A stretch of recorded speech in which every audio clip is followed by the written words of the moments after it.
पता चलेगा आप लोगों को पता चलेगा आप जब वक्त आएगा। देखिए, मैं आपको जवाब नहीं दूंगी, मैं जवाब सिर्फ अपने क्षेत्र के लोगों को। लोग आपकी बात सुन रहे हैं, सहयोगी है, आवाज आपके लोगों तक पहुंच रही है, क्या कुछ आप बताएंगे? आवाज आगे भी पहुंचेगी। चड्डी बन जाऊं ऐसी बात आप कर रही हैं। हम इसको नहीं मानने को तैयार हैं। आपके नहीं मानने से क्या होगा?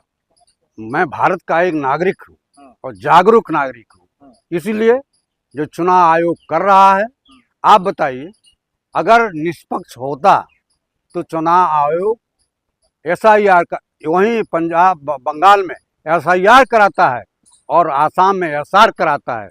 इसका मतलब है कि जहां आपकी सरकार है वहां दूसरा सिस्टम लागू करते हैं, जहां विपक्ष की सरकार है वहां दूसरा सिस्टम लागू करते हैं। यही कारण है कि आप ईमानदारी से चुनाव नहीं करा रहे हैं। मतलब आपको हार पहुंच नहीं रहा, ममता की बर्बादी दिखा नहीं जा रहा। बर्बादी क्या, चुनाव में तो हार जीत लगा रहता है। उनके अपने अपने नहीं हो रहा है, नहीं दिख रहा बर्बादी। मैं देख रहा हूँ कि यह लोग 20 सांसदों का फर्जी नाम दे करके 20 सांसदों का नाम इन्होंने दिया था कि जिससे इनके ऊपर कोई कानून का डंडा न चले। उसमें तो शत्रुघ्न सिन्हा ने साफ इनकार कर दिया। उन्होंने तो कहा ममता के साथ है। एक सांसद और कहा मैं ममता जी के साथ हूँ। तो इसका मतलब है कि आप जो जानबूझ करके मेन स्ट्रीम मीडिया को मिला करके एक जो हवा फैलाने का काम कर रहे हैं कि ममता बनर्जी के सांसद टूट रहे हैं, इस जानबूझ करके ऐसा न्यूज फैलाया जा रहा है। उसी तरह का न्यूज फैलाया जा रहा है इलेक्ट्रॉनिक मीडिया द्वारा कि जैसे हम ऑपरेशन सिंदूर के तहत कहाँ पहुंच गए थे, इस्लामाबाद। उसी उसी तरह का झूठ अब भी फैलाया जा रहा है कि ममता बनर्जी के 20 सांसद टूट रहे हैं, जबकि 20 सांसद 18 सांसद भी नहीं टूट रहे हैं। मतलब सब वापसी कर रहे हैं, बागी नहीं है। बागी नहीं,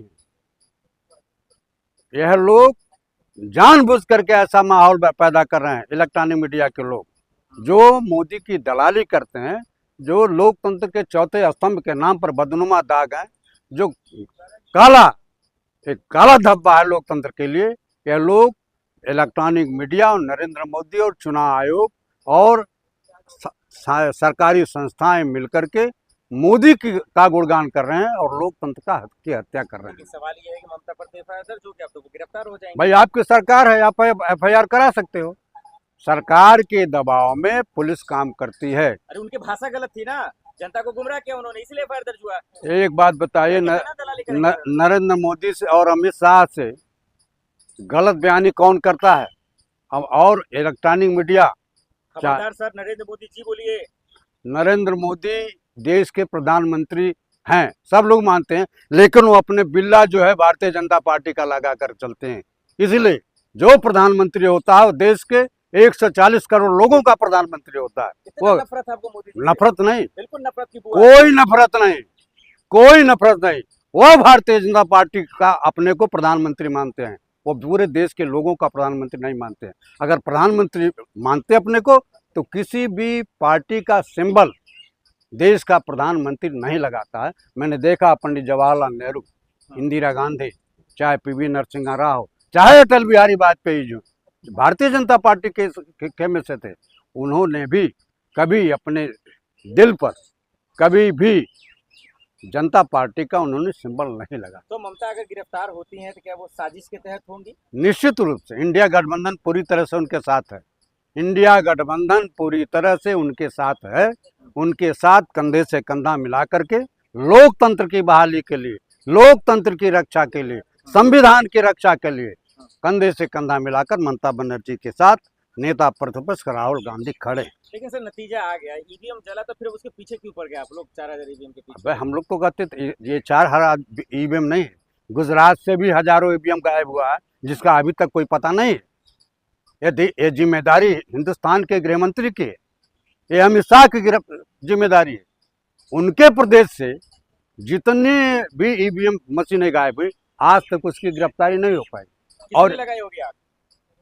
भारतीय जनता पार्टी के लोगों ने आग लगाई है, सरकार के इशारे पर आग लगाई गई है। इसलिए साक्ष्य खत्म कर दो, प्रमाण खत्म कर दो कि बेईमानी क्या जो कांग्रेस पार्टी या ममता बनर्जी जो लगा रहे हैं वह आरोप सत्य न साबित हो पाए, इसलिए आग लगा दो, प्रमाण ही गायब कर दो, जैसे शिक्षा विभाग में लगा है।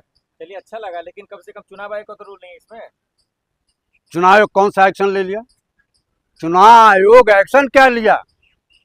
4000 आपकी ही मशीन जलाई गई। निष्पक्ष जांच होगा। निष्पक्ष जांच होगा। पुलवामा में कोई जांच हुई? अक्षरधाम में कोई जांच हुई? लाल किला में कोई हुई?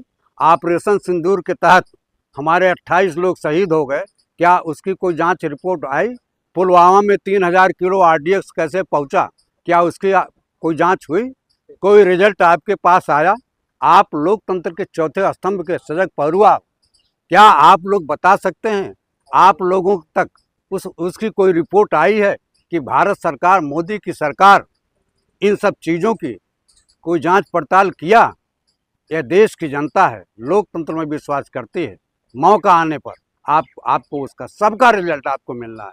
आप कहीं सब पता चलेगा आप लोगों को पता चलेगा जब वक्त आएगा। देखिए, मैं आपको जवाब नहीं दूंगी, मैं जवाब सिर्फ अपने क्षेत्र के लोगों को। लोग आपकी बात सुन रहे हैं, सहयोगी जी है, आवाज आपके लोगों तक पहुंच रही है, क्या कुछ आप बताएंगे? आवाज आगे भी पहुंचेगी। चड्डी बन जाऊंगा ऐसी बात